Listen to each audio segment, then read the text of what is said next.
Structure. उसमें जो हमारा नेक्स्ट पॉइंट है point number 10 regulatory framework. Regulatory framework का मतलब क्या है कि अगर आप बैंक से लोन लेते हैं तो बैंक में जो पॉलिसी चलती है वो आरबीआई की मॉनेटरी पॉलिसी चलती है, उसी के हिसाब से वो आपको लोन बांटेगी।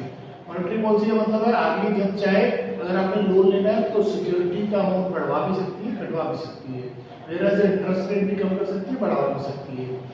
और अगर आपने सिक्योरिटी से मनी रेज करनी है माने शेयर डिवेंचर से, तो उसमें जो पॉलिसी चलती है वो सेबी की गाइडलाइन चलती है, जैसे सेबी कहेगी वैसे ही होगा। ठीक, तो सेबी की गाइडलाइंस भी है, मॉनेटरी पॉलिसी भी है, हमें दोनों पढ़नी है। सेबी की गाइडलाइंस किस पे लगती है? जब आप सिक्योरिटी से पैसे रेज करते हैं माने शेयर या डिवेंचर से। अगर शेयर डिवेंचर से मनी रेज कर रहे हैं तो सेबी की गाइडलाइन लगेगी, और अगर आपने लोन लेना है बैंक या फाइनेंशियल इंस्टीट्यूशन से तो फिर मॉनेटरी पॉलिसी के हिसाब से जैसा कहा होगा वैसा करना पड़ता है बैंक को और फाइनेंशियल इंस्टीट्यूशन को, उन्हीं के हिसाब से चलेंगे। अब इनके सेबी की गाइडलाइंस बहुत आसान है, इस वक्त जो चल रहा है वो सेबी की गाइडलाइंस इजी चल रही है, वेयरएज मॉनेटरी पॉलिसी थोड़ी टफ चल रही है। मॉनेटरी पॉलिसी टफ है, सेबी गाइडलाइंस इजी है, तो समझदारी किसमें है?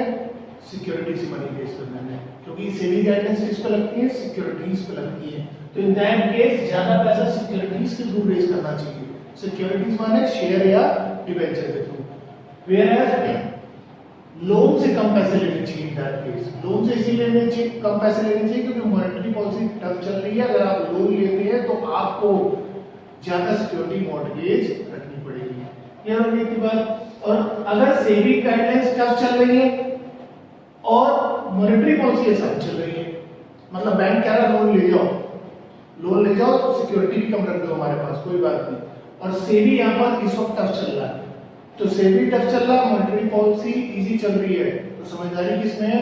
ज्यादा पैसे लोन से लीजिए और सिक्योरिटी से कम मनी रेज करेंगे। अगर सेबी गाइडलाइंस इजी है, मॉनेटरी पॉलिसी टफ है, तो यहाँ पर सिक्योरिटी से ज्यादा लोन से कम, और अगर सेबी गाइडलाइंस टफ है, मॉनेटरी पॉलिसी इजी है, तो लोन से ज्यादा सिक्योरिटी से कम। क्लियर हो गया पॉइंट? नेक्स्ट पॉइंट है पॉइंट नंबर 11 रिस्क कंसीडरेशन। बड़ा इंपॉर्टेंट पॉइंट है, पहले भी हम पढ़ चुके हैं। रिस्क होते हैं दो तरह के बिजनेस में, एक होता है फाइनेंशियल रिस्क और एक होता है ऑपरेटिंग रिस्क। ऑपरेटिंग रिस्क को ही हम बिजनेस रिस्क भी बोलते हैं।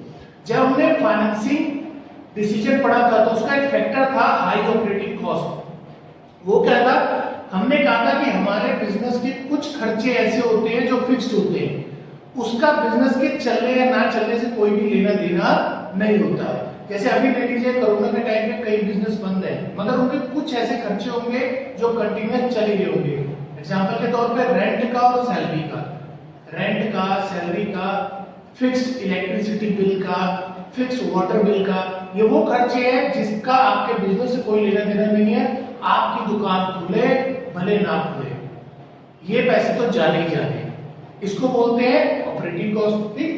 अब रिस्क है दो तरह के, फाइनेंशियल रिस्क और ऑपरेटिंग रिस्क। ऑपरेटिंग रिस्क किस पे डिपेंड करते हैं? ऑपरेटिंग कॉस्ट पे। ऑपरेटिंग कॉस्ट जैसे मैंने आपको क्या बताई, रेंट का खर्चा, सैलरी का खर्चा, फिक्स्ड इलेक्ट्रिसिटी का खर्चा, फिक्स्ड वाटर का खर्चा, तो ये हो गया आपकी ऑपरेटिंग कॉस्ट।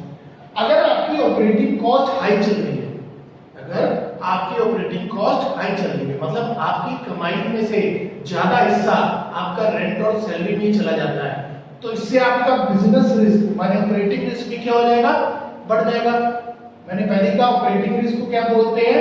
बिजनेस रिस्क बोलते हैं। ऑपरेटिंग रिस्क किस पे डिपेंड करता है? ऑपरेटिंग कॉस्ट पे डिपेंड करता है। ऑपरेटिंग कॉस्ट क्या हुई? आपके फिक्स्ड खर्चे जिसका आपके बिजनेस के चलने ना चलने से कोई फर्क नहीं पड़ता। ठीक, अगर आपका ऑपरेटिंग कॉस्ट ज्यादा है तो इससे आपका ऑपरेटिंग रिस्क माने बिजनेस रिस्क भी क्या हो जाएगा? ज्यादा होगा। सीधी सीधी बात है, ऑपरेटिंग कॉस्ट ज्यादा होगा तो बिजनेस रिस्क भी क्या होगा? ज्यादा हो जाएगा। चलो ये तो एक बात हो गई। दूसरा रिस्क कौन सा है? Financial risk. ये हम पहले भी पढ़ चुके हैं।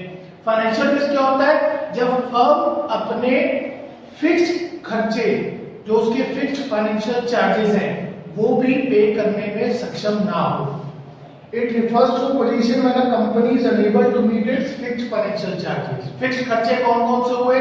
इंटरेस्ट की पेमेंट है, प्रेफरेंस शेयर होल्डर का डिविडेंड है, पेमेंट टू क्रेडिटर है जिनसे आप उधार पे लाए हैं। जब आप इंटरेस्ट की पेमेंट आपकी जैसे जैसे बढ़ती जाती है और ये वाले खर्चे आपके जैसे जैसे बढ़ते जाते हैं, आपका फाइनेंशियल रिस्क भी क्या होता जाता है, बढ़ता जाता है। एक पॉइंट हमने पहले भी करा था, इंटरेस्ट बढ़ेगा रिस्क फाइनेंशियल रिस्क बढ़ेगा, इंटरेस्ट घटेगा फाइनेंशियल रिस्क कम हो जाएगा। चलो ये तो समझ आ गई। दूसरा रिस्क ऑपरेटिंग रिस्क, ये भी समझ आ गया कि ऑपरेटिंग रिस्क डिपेंड करता है ऑपरेटिंग कॉस्ट पे, ऑपरेटिंग कॉस्ट बढ़ेगी ऑपरेटिंग रिस्क भी बढ़ेगा, माने बिजनेस रिस्क बढ़ जाएगा। क्लियर हो गया। अगर आपका बिजनेस रिस्क हाई चल रहा है तो इस केस में आपको पैसे डेट से लेने चाहिए या इक्विटी से लेने चाहिए। देखिए अगर डेट से लेते हैं तो डेट पे रिटर्न में क्या देना पड़ता है, इंटरेस्ट। आपका पहले से ही रिस्क हाई चल रहा है, आप अपनी रेंट सैलरी का ही खर्चा नहीं निकाल पा रहे, तो इंटरेस्ट का खर्चा कहां से निकालेंगे। और इससे होगा क्या, आपका फाइनेंशियल रिस्क भी क्या होगा, बढ़ जाएगा। तो इसीलिए अगर बिजनेस रिस्क हाई चल रहा हो तो आपको जो मनी रेज करनी चाहिए वो ज्यादा इक्विटी से करनी चाहिए और डेट से कम करनी चाहिए। वेयर एज बिजनेस रिस्क लो है, आपके रेंट और सैलरी के खर्चे बहुत कम है, आराम से इजीली फिर भी आपको बहुत प्रॉफिट बच जाता है, तो इन दैट केस आप इंटरेस्ट की पेमेंट आराम से निकाल सकते हैं। उस केस में आपको डेट से ज्यादा पैसे लेने चाहिए और इक्विटी से कम लेने चाहिए। एग्जांपल के तौर पे आपकी अर्निंग 1 लाख रुपीस है और आपका rent salary fix electricity bill और वाटर बिल का मिला के खर्चा 90,000 रुपीस बैठता है। क्लियर हो गया, कितना बैठ रहा है, 90,000 रुपीस। अब आपके पास कितना बचेगा, 10,000 रुपीस। आपको 2 लाख का लोन लेना है और वो मिलेगा 10% रेट ऑफ इंटरेस्ट पे। कितना हो गया, 20,000 का इंटरेस्ट हो गया। आपके पास बचे ही 10,000 है और आपको 20,000 का इंटरेस्ट निकालना है, कहां से निकाल लेंगे। इससे होगा क्या, आप पे नहीं कर पाएंगे, आपका फाइनेंशियल रिस्क बढ़ जाएगा, आपकी कंपनी क्लोज हो जाएगी। इस कंडीशन में बस यही एक ऑप्शन रहता है। इसीलिए रिस्क हाई हो तो कभी भी डेट से पैसे नहीं लेने चाहिए क्योंकि आप इंटरेस्ट नहीं पे कर पाएंगे, इक्विटी से लीजिए। और यहीं पर अगर 1 लाख रुपीस में से आपके जो ये वाले खर्चे हैं वो सिर्फ 20,000 रुपीस है। अब अगर आपको 80,000 बच रहा है उसके बाद भी, उसमें से अगर 20,000 का इंटरेस्ट निकालना भी पड़ जाए तब भी आपके पास 60,000 रुपए और बच जाते हैं। तो इस केस में आप डेट से ले सकते हैं, इक्विटी से नहीं लीजिए, कम लीजिए, चल जाएगा। ये लोग दो पॉइंट। रेगुलेटरी फ्रेमवर्क, अगर सेबी गाइडेंस इजी है तो सिक्योरिटी से ले लीजिए और अगर मॉनेटरी पॉलिसी इजी है तो लोन ले लीजिए। अगर बिजनेस रिस्क हाई है तो इक्विटी से ज्यादा डेट से कम और लो है तो डेट से ज्यादा इक्विटी से कम। इतनी बात क्लियर हो गई। Thank you.